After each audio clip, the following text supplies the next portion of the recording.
Welcome children. आज हम शुरू करेंगे एक नया चैप्टर एयर अराउंड अस। ये है आपका चैप्टर 15 क्लास 6। ये पूरा चैप्टर आज हम इस सेशन में डिस्कस करेंगे। छोटा सा चैप्टर है लेकिन इसमें काफ़ी सारे एक्टिविटीज़ है जो कि आपको जानना बहुत ज़रूरी है। तो चलिए देखते हैं कि आज इस सेशन में हम क्या क्या डिस्कस करने जा रहे हैं इस चैप्टर के अंडर में। सबसे पहले हम जानेंगे what is air, what is wind. Air contains oxygen, air contains carbon dioxide, air contains water vapour, air contains dust and smoke, air is present in soil, replacement of oxygen in atmosphere और and में हम पढ़ेंगे air in our life. तो चलिए बच्चों discussion शुरू करते हैं। और डिस्कशन से पहले मैं सबको बता देती हूँ, अगर आपने मेरे चैनल को सब्सक्राइब नहीं किया तो जल्दी से जल्दी सब्सक्राइब कर दीजिए। अगर ये वीडियो आपको पसंद आए तो लाइक ज़रूर कर दीजिए और एक अच्छा सा कमेंट दे दीजिए और एंड तक देखना ना भूलें। तो चलिए हमारा डिस्कशन शुरू करते हैं। सबसे पहला टॉपिक है हमारा व्हाट इज एयर। तो बच्चों एयर आपने एटमॉस्फेयर के बारे में सुना है। अर्थ एक ऐसा प्लैनेट है जहाँ पर एटमॉस्फेयर होता है। अर्थ का जो एटमॉस्फेयर है उसी को ही एयर कहा जाता है। और इस एयर में है क्या? Air is the mixture of many gases and dust particles and it is the clear gas in which living things live and breathe। ये एयर के वजह से ही अर्थ में लिविंग ऑर्गेनिज्म है और जिसके वजह से हम सरवाइव कर रहे हैं। तो अर्थ एक ही ऐसा प्लैनेट है जहाँ पर एटमॉस्फेयर है, एयर है और हम ब्रीथ कर पा रहे हैं और सारे लिविंग ऑर्गेनिजम्स है। It has an indefinite shape and volume. Air का कोई शेप नहीं होता और उसका कोई वॉल्यूम नहीं होता, उसका कोई कलर नहीं होता और स्मेल भी नहीं होता और ना ही इसका हम उसको पकड़ सकते हैं। लेकिन एयर का मास एंड वेट होता है, उसका वजन होता है। ठीक है। एयर को हम और किस तरह एक्सप्लेन कर सकते हैं? It is a matter as it has mass and weight. Air creates atmospheric pressure. There is no air in the vacuum of the cosmos. देखो बच्चों ये लास्ट पॉइंट जो है, क्योंकि एयर का वेट है इसीलिए ये प्रेशर क्रिएट करता है और उस प्रेशर को क्या कहा जाता है? Atmospheric pressure. तो बच्चों एयर क्या है? Atmosphere is known as the air. और एयर में क्या क्या है? गैसेस एंड डस्ट पार्टिकल्स है। और ये गैस जो एयर है इसमें से जो क्लियर एयर है, क्लियर गैस है, उसको हम अपने रेस्पिरेशन के लिए यूज़ करते हैं, ब्रीदिंग के लिए यूज़ करते हैं। एयर का ना कोई शेप होता है, ना कोई वॉल्यूम होता है, ना कोई कलर, ना कोई स्मेल होता है, लेकिन इसका वेट होता है जिसके वजह से प्रेशर क्रिएट करता है। अभी हम देखेंगे एयर का कॉम्पोजिशन क्या है, एयर में क्या क्या है। Until the 18th century, people thought air was just one substance. Experiments have proved that it is really not so. 18th century तक लोग समझ रहे थे कि एयर एक सब्सटेंस है, लेकिन काफ़ी एक्सपेरिमेंट्स हुए, साइंटिस्ट ने अल्टीमेटली प्रूव कर दिया कि air is not a single substance, it is a mixture of many gases. तो हम आज इस सेशन में पढ़ेंगे कि ये जो एयर मिक्सचर ऑफ गैसेस है, डस्ट पार्टिकल है, तो उसमें क्या क्या गैसेस है। तो देखो बच्चों यहाँ पर आप देख सकते हैं, इसको मैं थोड़ा हाईलाइट कर देती हूँ। आप देखो chemical composition of air. Air में क्या क्या है आपका? नाइट्रोजन 78.09%, ये एग्जैक्ट वैल्यू हम बता रहे हैं। अगर राउंड फिगर में बताएंगे तो 78% नाइट्रोजन है। ऑक्सीजन 20.94 यानी 21% ऑक्सीजन है राउंड फिगर में हम लेंगे तो।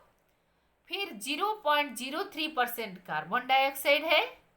0.01% आपका क्या है यहाँ पर? आपका अदर गैसेस है। ठीक है, तो बच्चों देखो सबसे इंपॉर्टेंट गैस क्या क्या है हमारा? सबसे ज़्यादा कौन सा गैस होता है? नाइट्रोजन, जो कि 78% होता है। उसके बाद नेक्स्ट गैस होता है ऑक्सीजन, जो कि 21% होता है। और उसके बाद होता है कार्बन डाइऑक्साइड, जो कि 0.03% होता है। और बाकी जो 1% है, 0.1% है, वो है आपका आर्गन एंड अदर गैसेस। तो बच्चों हम अभी देखेंगे कि एयर का दूसरा फॉर्म। देखो बच्चों, आपने विंड के बारे में सुना होगा। तो विंड क्या है? Wind is simply air in motion. जब एयर मोशन में होता है, हम उसको फील कर सकते हैं, तब हम उसको विंड बोलते हैं। बट ऐसा मत सोचना कि विंड नहीं है, हम फील नहीं कर पा रहे हैं, इसका मतलब air is not moving. Air हमेशा मूव करता है, लेकिन हम जब उसको फील कर पाते हैं तब हम उसको विंड बोलते हैं। और wind is caused by the way the sun warms the earth. ये विंड होता क्यों है? क्योंकि सन के वजह से, सन का हीट के वजह से अर्थ का एक पार्ट गर्म हो जाता है। तो जो पार्ट गर्म हो जाता है, जहाँ डायरेक्ट सन रे गिरता है, वो पहले गर्म हो जाता है। तो वहाँ से गर्म हवा, जहाँ ठंडा हवा है या जो पोर्शन अर्थ का जो हिस्सा ठंडा है, वहाँ पर बहने लगता है। तो इसीलिए आपने देखा होगा विंड हमेशा कोई एक दिशा में बहता है। ठीक है, तो ये हो गया आपका विंड। लेकिन बच्चों, ये विंड है, आपको कैसे पता चलता है? देखो, आपका टेक्स्ट बुक का ही हमने पिक्चर लिया है। यहाँ देखो लेफ्ट साइड में आप देख सकते हो फिरकी है। तो ऐसे फिरकी, आप बहुत तरह के फिरकी अपने घर में बना सकते हो। पेपर लेकर, डिफरेंट कलर का पेपर लेकर बना सकते हो। देखो बच्चों, आप रूम के अंदर फैन नहीं चल रहा है, कुछ नहीं है, हम बैठे हैं, तो फिरकी घूमता नहीं है।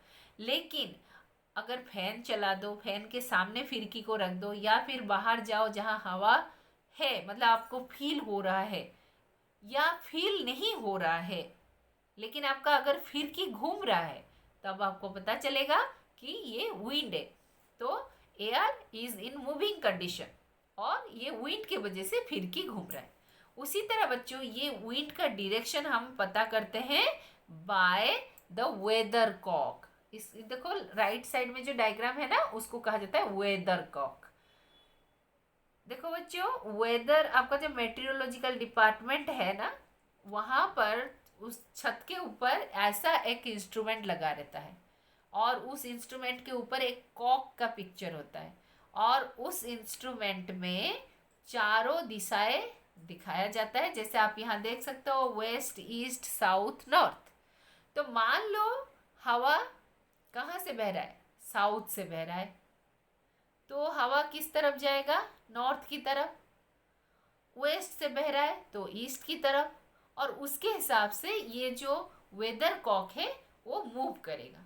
और उस हवा में अगर मॉइस्चर है, वाटर कंटेंट है, ठंडी हवा है, तो पता चलता है कि ये बारिश होने वाला है। तो इस तरह मेट्रोलॉजिकल डिपार्टमेंट के जो लोग होते हैं ना, साइंटिस्ट होते हैं, वो पता करते हैं कि वेदर का जो फोरकास्ट करते हैं। आपको पता है ना, आप तो जानते हो कि पहले से बता दिया जाता है कि साइक्लोन होने वाला है, आपका बारिश होने वाला है, ज़्यादा धूप होने वाला है, कल का टेम्परेचर इतना रहेगा, कल विंड होगा, भारी बरसात होगा। ये कैसे पता चलता है? आपका जो काफ़ी सारे इंस्ट्रूमेंट होते हैं, उसमें से ये एक इंस्ट्रूमेंट है वेदर कॉक, जिसके वजह से विंड का डायरेक्शन पता चलता है और विंड कितना तेजी से बह रहा है वो भी पता चल जाता है। ठीक है, तो अभी बच्चों देखो, हम सोचते हैं कि क्योंकि हम एयर को देख नहीं पाते इसलिए हम सोचते हैं कि एयर नहीं है, लेकिन बच्चों ऐसा नहीं है। एयर हर जगह है, हमारे चारों तरफ हर चीज में एयर है। और जहाँ एयर नहीं रहता उसको क्या कहा जाता है? उसको कहा जाता है वैक्यूम। ठीक है, ये याद रखो बच्चों, इसको कहा जाता है वैक्यूम, जहाँ एयर नहीं रहता। ठीक है, तो बच्चों एक यहाँ पर हम एक्टिविटी आपको समझाएंगे जिससे हमको पता चलेगा कि जो जगह हमको खाली दिखाई दे रहा है वहाँ पर भी एयर है। देखो बच्चों, हम एक बोतल लेंगे तो उस बोतल तो पूरा क्लियर है, खाली है, तो हम क्या बोलते हैं? एम्प्टी बोतल। लेकिन एम्प्टी बोतल क्या सच में एम्प्टी है? नहीं, उसके अंदर गैस भरा हुआ है, एयर भरा हुआ है, लेकिन हमको दिखाई नहीं देता। तो फिर हमको कैसे पता चलेगा कि इसके अंदर एयर है? देखो, उसके लिए हम एक सिंपल सा एक्टिविटी करेंगे। एक कंटेनर में पानी लेना है, आप लेफ्ट साइड में देखो बच्चों, एक कंटेनर में पानी लेना है। फिर उसके बाद जो खाली बोतल है उस खाली बोतल को थोड़ा सा टेढ़ा करके, आप देखो सेकेंड डायग्राम में, टेढ़ा करके हम बोतल को उसमें डुबाएंगे। उसको डुबाने से क्या होगा? वाटर जो पानी था उस कंटेनर में धीरे धीरे बोतल के अंदर जाएगा। जैसे ही पानी बोतल के अंदर जाएगा, बोतल के अंदर से आप देखोगे कि पानी में कुछ बबल्स दिखाई दे रहे हैं। ये बबल क्या है? These are the air bubbles. तो ये एयर बबल कहाँ से आया? बोतल के अंदर से, क्योंकि बोतल के अंदर जो एयर था उस एयर का जगह धीरे धीरे आपका वाटर ले रहा है, इसीलिए वहां से एयर बाहर निकल जाता है और वो एयर हमको वाटर बबल की तरह दिखाई देता है। ठीक है, तो इससे हमको क्या पता चलता है कि बोतल वॉज नॉट एम्प्टी, बोतल के अंदर एयर था। जैसे ही वाटर अंदर गया तो एयर बाहर आने लगा। तो बच्चों अभी हम देखेंगे कि एयर का क्या क्या प्रॉपर्टीज है। अभी तक हम जितना पढ़े उससे हमको ये पता चला कि एयर इज इनविजिबल, क्योंकि बोतल के अंदर एयर था लेकिन हम देख नहीं पा रहे थे। ठीक है, तो इसीलिए एयर इनविजिबल है। यहाँ पर हमने पिक्चर दिखाया है बैलून का। बैलून को अगर हम इन्फ्लाट करेंगे, फुलाएंगे और उसके बाद छोड़ देंगे तो उससे हवा निकलता है, लेकिन उस हवा को हम फील कर सकते हैं लेकिन देख नहीं सकते। उसके अलावा एयर ऑक्युपाइज स्पेस, एयर जगह लेता है लेकिन उसका कोई डेफिनेट शेप नहीं होता। देखो यहाँ बैलून के अंदर हवा भर गया तो बैलून फूलने लगा। इसका मतलब क्या है? एयर ने बैलून के अंदर का जगह ले लिया, इसीलिए जितना एयर रहेगा उसके अंदर उतना ज़्यादा बैलून फूलता जाएगा। तो एयर का तो खुद का शेप नहीं है, लेकिन वो किसका शेप ले रहा है? बैलून का शेप, या फिर हम जिसके अंदर रखेंगे उसका शेप वो लेगा। ठीक है, और तीसरा प्रॉपर्टी हमने क्या पढ़ा बच्चों? एयर का वेट होता है। आप देखो यहाँ पर दो बैलून को हमने लटका दिया है तराजू में, तो एक तरफ देखो एक बैलून में एयर नहीं है, पूरा एयर को रिलीज कर दिया, और दूसरे में हमने इनफ्लैट कर दिया, उसको फुला के लटका दिया। तो कौन सा पल्ला भारी होगा? जिस तरफ आपका बैलून विथ एयर है वो भारी होगा। तो इससे पता चल रहा है कि एयर चाहे दिखाई ना दे, लेकिन ये इसका वेट है, इसका वजन होता है। ठीक है, अभी बच्चों हम एयर का कंपोनेंट, एयर में जैसे हमने आपको बताया कि 18th सेंचुरी तक लोग समझते थे कि एयर एक सब्सटेंस है, लेकिन बाद में पता चला कि एयर में काफ़ी सारे गैसेस होते हैं, उसके अलावा डस्ट एंड स्मोक पार्टिकल्स भी होते हैं। तो चलिए बच्चों, हम एक्सपेरिमेंट के द्वारा जानेंगे कि एयर में क्या क्या गैसेस होते हैं और हम कैसे पता करेंगे। तो ये बच्चों पहला एक्सपेरिमेंट है, हम आपको दिखा रहे हैं, जिससे आपको पता चलेगा कि एयर में ऑक्सीजन और नाइट्रोजन है। बच्चों मैं यहाँ दो डायग्राम इसलिए दिखा रही हूँ क्योंकि जो लेफ्ट वाला डायग्राम है वो आपका 18th एडिशन वाला बुक में है, और राइट साइड में जो डायग्राम दिखा रही हूँ वो उससे पुराना वाला एडिशन का एनसीईआरटी टेक्स्ट बुक में है। तो मैं दोनों ही एक्सपेरिमेंट आपको समझा दूंगी ताकि आपको कंफ्यूजन ना रहे, क्योंकि कुछ बच्चों के पास न्यू एडिशन वाला बुक है, कुछ बच्चों के पास पुराना एडिशन वाला बुक है। तो सबसे पहले बच्चों लेफ्ट साइड वाला जो एक्सपेरिमेंट है हम उसको डिस्कस करेंगे, और इस एक्सपेरिमेंट से हमको पता चलेगा कि ऑक्सीजन एंड नाइट्रोजन एयर में होता है। लेकिन जो राइट वाला एक्सपेरिमेंट है उससे हमको सिर्फ ये पता चलेगा कि ऑक्सीजन एयर में है। ठीक है, तो इसीलिए ये बदलाव किया गया है आपके न्यू बुक में। तो चलिए बच्चों लेफ्ट साइड वाला एक्सपेरिमेंट हम पहले डिस्कस करते हैं। तो इस एक्सपेरिमेंट के लिए हमको क्या क्या लेना है, 2 कंटेनर लेना है, फिर 2 कंटेनर में पानी लेना है, उसको थोड़ा सा पानी लेना है, फिर 2 कैंडल लेना है, और कैंडल को उस कंटेनर में रखना है और कैंडल को जलाना है। उसके बाद हम क्या करेंगे, 2 टम्बलर यानी 2 कांच का ग्लास लेंगे। एक ग्लास टॉल होना चाहिए और दूसरा ग्लास थोड़ा शॉर्ट होना चाहिए। तो पिक्चर में क्लियरली हमने आपको दिखाया है कि एक ग्लास जो है, एक टम्बलर जो है वो टॉल है और दूसरा टम्बलर जो है वो थोड़ा छोटा है। तो अभी बच्चों इस एक्सपेरिमेंट में क्या करेंगे, सबसे पहले हम कंटेनर में पानी लेंगे, उसके बाद उसके अंदर कैंडल रखेंगे, फिर दोनों कैंडल को हम जलाएंगे। कैंडल जलाने के बाद हम एट ए टाइम एक साथ दोनों कैंडल, जलते हुए कैंडल को ये जो टम्बलर है या ग्लास है उसी से ढक देंगे। तो बच्चों क्या होगा, आप देखोगे कि थोड़ी देर में जो छोटा टम्बलर वाला एक्सपेरिमेंटल सेटअप है उसमें जो कैंडल था वो पहले बुझ जाएगा, लेकिन जो टॉलर टम्बलर के अंदर जो कैंडल है वो थोड़ी देर जलेगा, उसके बाद बुझ जाएगा। दोनों में ही बुझेगा, लेकिन जो शॉर्टर ग्लास है उसके अंदर जो कैंडल है वो जल्दी बुझ जाएगा, लेकिन जो टॉल ग्लास है उसके अंदर जो कैंडल है वो थोड़ा लेट से बुझेगा। ऐसा क्यों बच्चों, क्योंकि हम जानते हैं, हम सभी जानते हैं कि ऑक्सीजन जो है वो जलने के लिए हेल्प करता है। ये जो कैंडल में आग लगा किसके वजह से, क्योंकि एयर में ऑक्सीजन था इसीलिए आग लगा। अभी क्या हुआ, हमने जब टम्बलर से ढक दिया तो टम्बलर के अंदर कुछ एयर था, यानी उसके अंदर भी कुछ ऑक्सीजन था।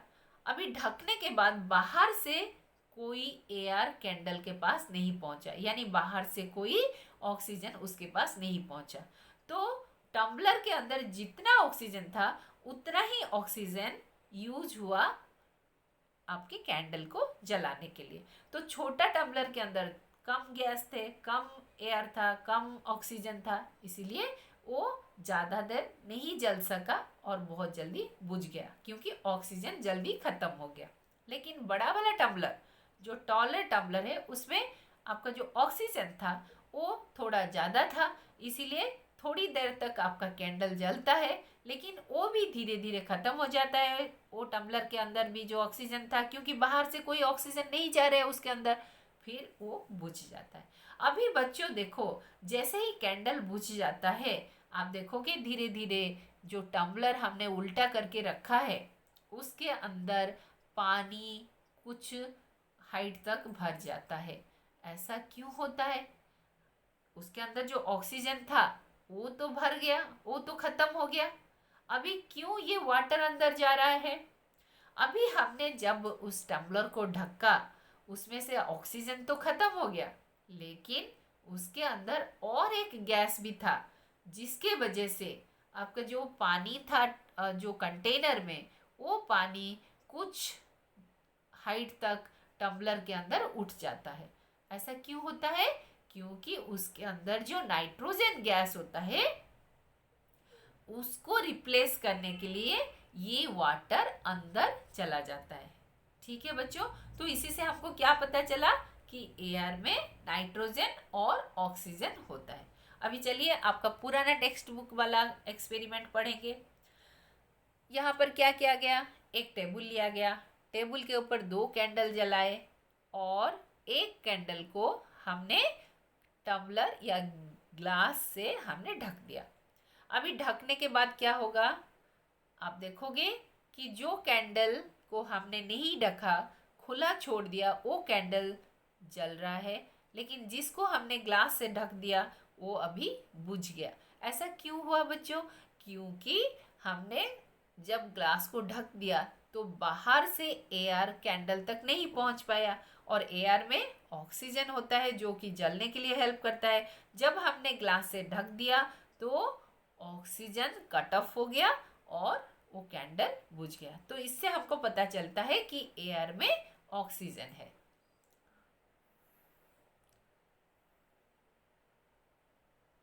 ठीक है, तो ये जो मैंने एक्सपेरिमेंट आपको समझाया बच्चों, उसी का एक्सप्लेनेशन है। तो यहाँ पर मैं ऑलरेडी आपको समझा चुकी हूँ। अगर आपको नोट डाउन करना है ये सारे पॉइंट्स, तो आप थोड़ा सा पॉज कर दो वीडियो को और थोड़ा सा ऊपर नीचे करके आप आगे पीछे करके आप इसको देख सकते हो। ठीक है, सेम डायग्राम हमने यहाँ पर दिया है, लेकिन उसका जो एक्सप्लेनेशन है हमने यहाँ पर लिख दिया है।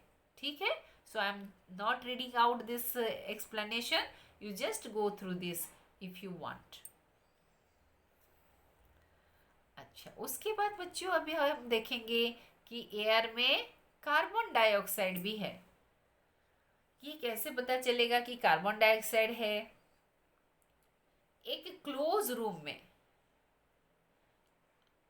चारों तरफ से हम खिड़की दरवाजा बंद कर देंगे।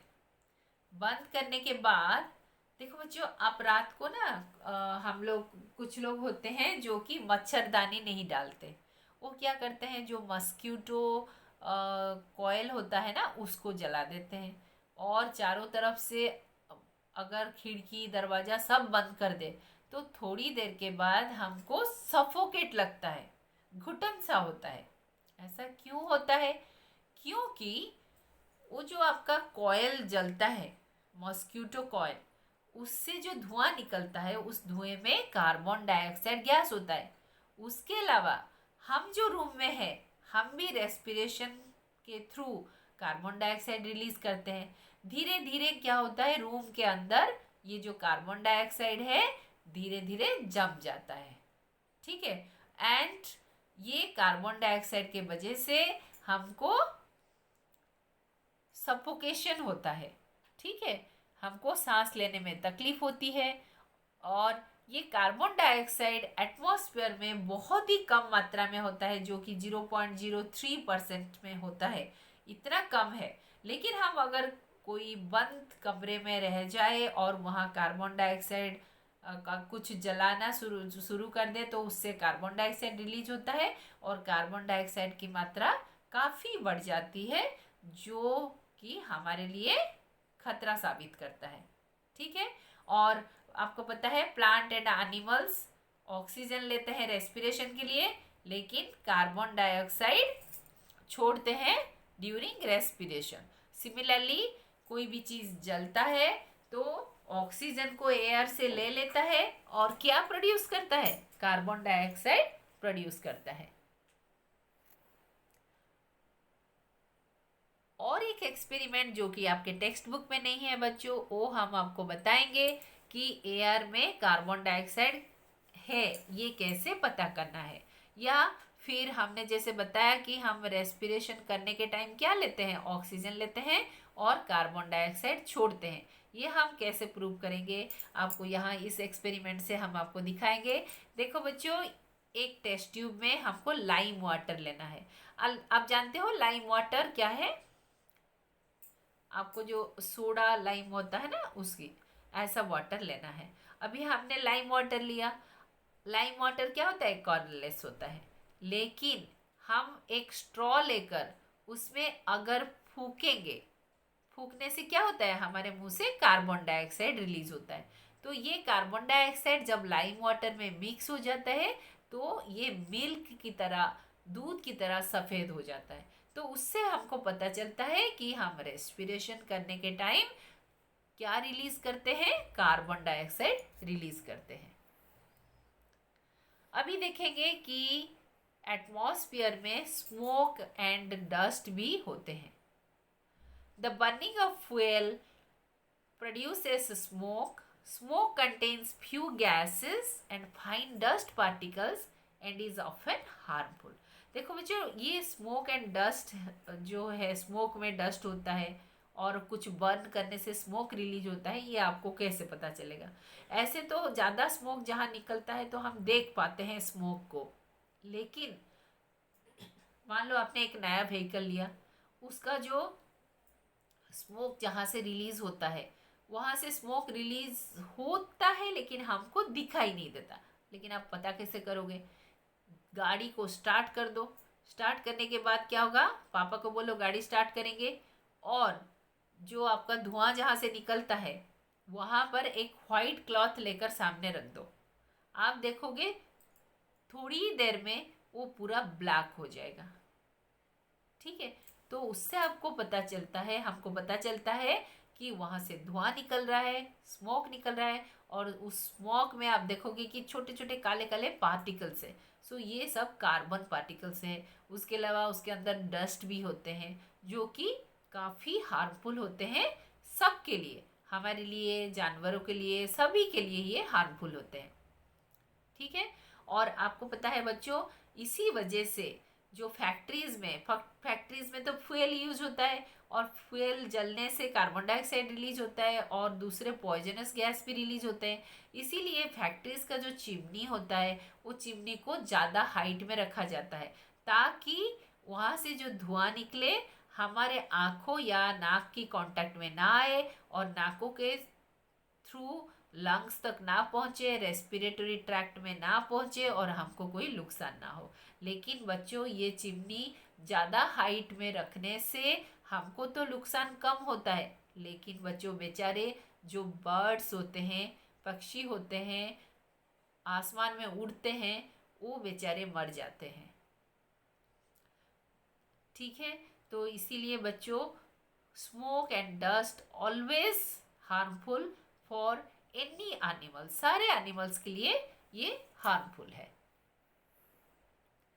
अभी देखो बच्चों, ये स्मोक के वजह से क्या होता है, एयर पोल्यूशन होता है। और आपको पता है air pollution causes 24 million death each year. हर साल 24 मिलियन डेथ कॉज करता है पूरा वर्ल्ड में। एंड इसका मतलब क्या है, 1 death every 13 second. Every 13 second में एक death due to pollution, air pollution की वजह से होता है। और एयर पोल्यूशन का मेजर रीज़न क्या है, व्हीकल्स, इंडस्ट्रीज, ये सारे हमारे मेजर, और जो फ्यूल हम बर्न करते हैं वो सारे मेजर रीजन होते हैं। और ये क्यों है, हमारे डेवलपमेंट के लिए, हम टेक्नोलॉजी का डेवलपमेंट होता है, टेक्नोलॉजी के साथ साथ इंडस्ट्रियलाइजेशन बढ़ता है और एयर पोल्यूशन होता है। अभी हम एक एक्सपेरिमेंट बच्चों यहाँ डिस्कस करेंगे, जिससे हम प्रूव करेंगे कि dust is present in the air. ये सभी ने देखा है, सबके घर में ये आपने देखा होगा, लेकिन आपने ध्यान नहीं दिया होगा।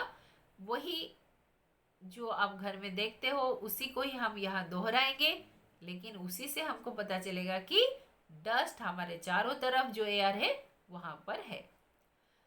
इसके लिए करना क्या है, एक सनी रूम सिलेक्ट करना है। सनी रूम मतलब क्या है, जहाँ पर सन रे आता हो। ठीक है, ये स्कूल का या घर का आप एक कमरा ले लो। उसके बाद क्या करो, आप कमरे का सारे दरवाजे खिड़की सब बंद कर दो ताकि रूम के अंदर अंधेरा हो जाए। उसके बाद आप थोड़ा सा एक विंडो को थोड़ा सा खोलो, हल्का सा खोलो, ताकि सन रे, थोड़ा सा सन रे उसके थ्रू आकर रूम के अंदर गिरेगा।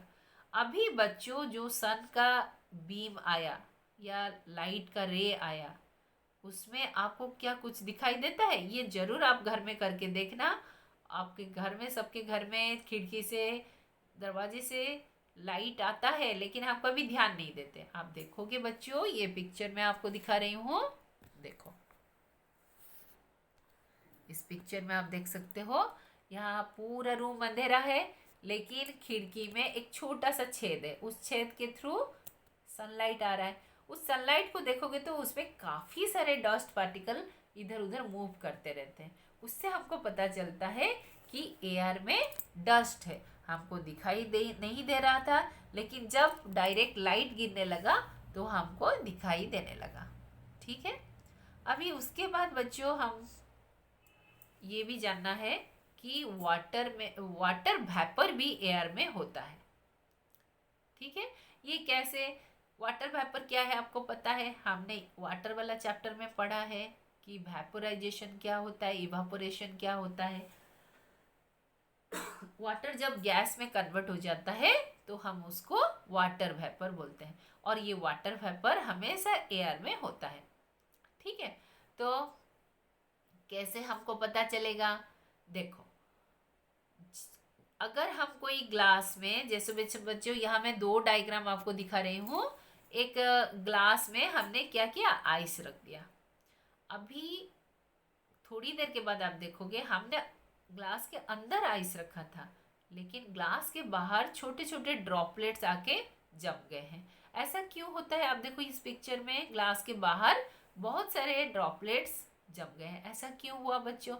क्योंकि ग्लास के अंदर जो आइस था उसके वजह से जो ग्लास के चारों तरफ एयर था वो ठंडा हो गया। उसको क्या कहा जाता है? कंडेंसेशन। कंडेंस होकर उसमें जो वाटर वेपर था वो कंडेंस होकर वाटर ड्रॉपलेट हो गया और ग्लास के चारों तरफ जम गया। ठीक है, तो उसी से हमको पता चल रहा है कि एयर में ऑलरेडी वाटर वेपर था, कम टेम्परेचर की वजह से वो कंडेंस होके जम गया। ठीक है, ठीक उसी तरह वाटर वेपर कैसे बनता है बच्चों? वाटर वेपर एक मेजर हिस्सा, सबसे बड़ा हिस्सा होता है किसका? वाटर साइकिल का। हम वाटर साइकिल ऑलरेडी पढ़ चुके हैं बच्चों। अगर आपको याद नहीं है तो आप मेरा वाटर वाला चैप्टर का वीडियो देख सकते हो। उसमें वाटर साइकिल का डिफरेंट स्टेप्स और डिफरेंट प्रोसेस को अच्छी तरह हमने डिस्क्राइब किया है। तो यहाँ इवापोरेशन एक इम्पॉर्टेंट स्टेप है जो कि वाटर साइकिल का एक हिस्सा है। अभी तो बच्चों हमने जान लिया कि एयर में क्या क्या है। तो अभी हम आपको एक पाई चार्ट के थ्रू दिखाते हैं कि कौन सा गैस कितना होता है। अब देखो बच्चों, इसमें आप जो पाई चार्ट है उसमें देखो सबसे ज़्यादा कौन सा है? Nitrogen gas 78.1%। उसके बाद है ऑक्सीजन। आप ये देखो टुकड़ा टुकड़ा किया गया है ना, उसके बाद है ऑक्सीजन जो कि 20.9 यानी 21% होता है। उसके बाद है कार्बन डाइऑक्साइड जो कि 0.03% होता है। उसके बाद है आर्गन जो कि 0.9% होता है। तो बच्चों ये आपको याद रखना है कौन सा गैस कितने अमाउंट में एटमॉस्फेयर में होता है। ठीक है, अभी हम देखेंगे बच्चों कि सिर्फ हमारे जो चारों तरफ एटमॉस्फेयर है वहीं पर एयर है, ऐसा नहीं है। सॉइल के अंदर भी एयर होता है, वरना सॉइल के अंदर जो प्लांट का रूट है वो कैसे ग्रो करता है? सॉइल के अंदर बहुत सारे ऑर्गेनिज्म है, लाइक अर्थवर्म है, कुछ इंसेक्ट्स रहते हैं, वो कैसे जिंदा रहते हैं? एयर के बगैर तो कोई नहीं जिंदा रह सकता। तो इसका मतलब है सॉइल में भी एयर है। लेकिन हम पता कैसे करेंगे? देखो बच्चों, यहाँ एक एक्सपेरिमेंट हम करेंगे। आप देखो यहाँ पर हम क्या करेंगे, एक जार में थोड़ा सा ड्राई सॉइल लेंगे। ठीक है, उसके बाद उसके ऊपर धीरे धीरे हम पानी डालेंगे। ठीक है, पानी डालने से आप देखोगे कि उसमें से बबल्स निकल रहे हैं। तो ये बबल क्यों निकल रहे हैं? क्योंकि पानी जैसे ही अंदर जाता है तो उसके अंदर जो एयर था वो बाहर निकल आता है।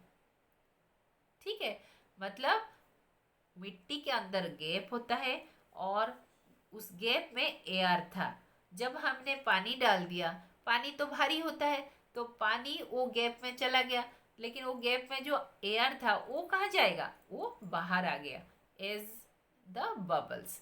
तो उससे हमको पता चलता है कि मिट्टी के अंदर एयर है। ठीक है, लेकिन बच्चों ये मिट्टी के अंदर एयर होता है इसीलिए उसके अंदर काफ़ी सारे स्मॉल एनिमल्स होते हैं, लाइक इंसेक्ट्स होते हैं, बैक्टीरिया होते हैं, एर्थवर्म होते हैं।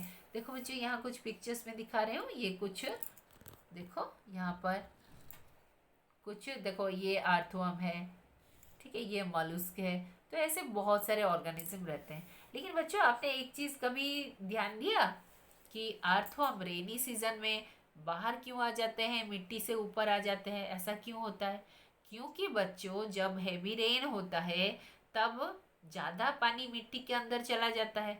अभी मिट्टी के अंदर एयर नहीं रहता, पानी ही पानी रहता, तो फिर ये एनिमल, ये जो ऑर्गेनिज्म है, ब्रीथ कैसे करेंगे, रेस्पायर कैसे करेंगे?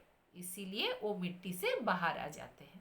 ठीक है बच्चों, तो इसको ध्यान देना। और ये एक इम्पॉर्टेंट क्वेश्चन भी आ सकता है आपका कि why during heavy rain the soil organism comes out of the soil.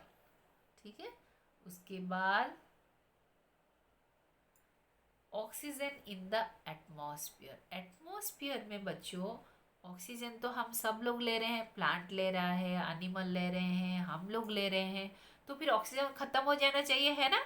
लेकिन फिर भी ये ऑक्सीजन किस तरह मेंटेन्ड है एटमॉस्फेयर में,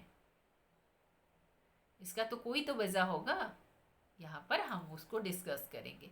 देखो ये जो ऑक्सीजन है एटमॉस्फेयर से रिमूव तो होता है लेकिन फिर से रिप्लेस हो जाता है, इसीलिए ऑक्सीजन की कमी कभी महसूस नहीं होता।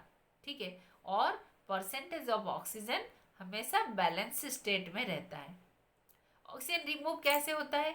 Bye respiration of animals, bacteria, plants, burning of fuels and burning of forest. ये सब से आपका ऑक्सीजन एटमॉस्फेयर से खत्म हो जाता है। लेकिन फिर वापस कैसे आता है? क्योंकि जो प्लांट्स होते हैं, ग्रीन प्लांट्स होते हैं, उसमें फोटोसिंथेसिस होता है। और आपको पता है बच्चों, फोटोसिंथेसिस के समय प्लांट कार्बन डाइऑक्साइड लेता है और ऑक्सीजन छोड़ता है, तो इस वजह से ऑक्सीजन फिर वापस आ जाता है एटमॉस्फेयर में। ठीक है, तो इसी तरह ऑक्सीजन का जो रिप्लेसमेंट होता है एटमॉस्फेयर में होता है। देखो बच्चों यहाँ मैंने पिक्चर दिखाया है, आपको अच्छा लगेगा देखने के लिए, समझने के लिए। अब देखो प्लांट क्या करता है, फोटोसिंथेसिस के समय क्या लेता है, कार्बन डाइऑक्साइड लेता है, ऑक्सीजन छोड़ देता है, और उस ऑक्सीजन को एनिमल लेता है, कार्बन डाइऑक्साइड छोड़ता है। ठीक है, तो ये एक साइक्लिक वे में कार्बन डाइऑक्साइड और ऑक्सीजन का जो लेवल होता है वो मेंटेन होके रहता है। ठीक है, अभी बच्चों हम एयर के बारे में तो काफ़ी कुछ जान लिए, एयर में क्या क्या होता है जान लिए। अभी हम देखेंगे कि एयर का क्या क्या यूज़ है हमारे लाइफ में। देखो बच्चों यहाँ कुछ पिक्चर हमने दिखाया है, जैसे सेलिंग। ठीक है, सेल में आपने देखा होगा यास्ट, यास्ट सुना होगा ना, यास्ट लगाया है। ये देखो मैं उसको एक एक पिक्चर को बड़ा करके दिखाती हूँ आपको। ये सेलिंग में यास्ट लगाया जाता है, और जितना ज़्यादा यास्ट लगाएंगे और हवा के वजह से जिस तरफ से हवा बहता है उसके ऑपोजिट डायरेक्शन में आपका जो बोट है वो मूव करेगा इजीली। उसके बाद हेयर ड्राइंग, आप घर में जो काफ़ी, आप सैलून को जाओ, बार्बर के पास जाओ, वो आपका बाल को गीला करके काटता है, फिर उसके बाद उसको सुखाता है। कैसे सुखाता है? By using hair dryer. ठीक है, फिर उसी तरह flight, that is aeroplane. Aeroplane उड़ने के लिए भी एयर की ज़रूरत है। कैसे बच्चों? देखो ये एरोप्लेन का एक स्पेसिफिक शेप है, तो इस शेप के वजह से एरोप्लेन सामने जो एयर होता है उसको चीर के आगे जाता है। ठीक है, और यहाँ और एक देख सकते हो, बैलून को हम फुला सकते हैं। फिर यहाँ पैराचूट, पैराचूट में क्या है, नीचे से हवा ऊपर की तरफ धकेलता है, जिसके वजह से आदमी ऊपर उड़ सकता है। उसके बाद काइट फ्लाइंग, ठीक है। और कुछ देखेंगे बच्चों, एयर का यूज देखो, जैसे plant and animals need air to live, जिंदा रहने के लिए एयर की ज़रूरत है। ब्रीदिंग करने के लिए एयर की ज़रूरत है। बर्ड फ्लाई करते हैं because there is air, air नहीं होता तो बर्ड्स भी फ्लाई नहीं कर पाते। यहाँ देखो, we feel air in balloons, footballs and cycle tyres, आप देख सकते हो यहाँ पिक्चर पे। Then air is needed for burning, जलाने के लिए, क्योंकि एयर में ऑक्सीजन है, इसीलिए किसी चीज़ को जलाने के लिए एयर की ज़रूरत है। Air is use to move things like kite, helicopter, sail boat and windmill. आप देखो यहाँ जितने सारे चीज़ है वो सारे आपके किससे चलते हैं, विंड से ही चलते हैं या फिर एयर से चलते हैं। तो है ना बच्चों, ये चैप्टर बहुत इंटरेस्टिंग। आप ऐसा कुछ एक्टिविटी हमने जो बताया वो आप कर सकते हो खुद घर में, और उसका मज़ा भी ले सकते हो। और इसके बाद बच्चों आपको मैं कुछ काम दे रही हूँ, एयर किस तरह पल्यूट होता है, फिर पल्यूट होने से हमारे लिए हानिकारक कैसे होता है, उसके बारे में थोड़ा जानकारी आपको होना चाहिए। उसके लिए आप कुछ बुक्स पढ़ना। तो बच्चों आपने इस वीडियो को अंत तक देखा, मुझे बहुत अच्छा लगा। बहुत बहुत धन्यवाद बच्चों। फिर मिलेंगे एक नए चैप्टर के साथ दूसरे सेशन में, नेक्स्ट सेशन में। तब तक के लिए धन्यवाद।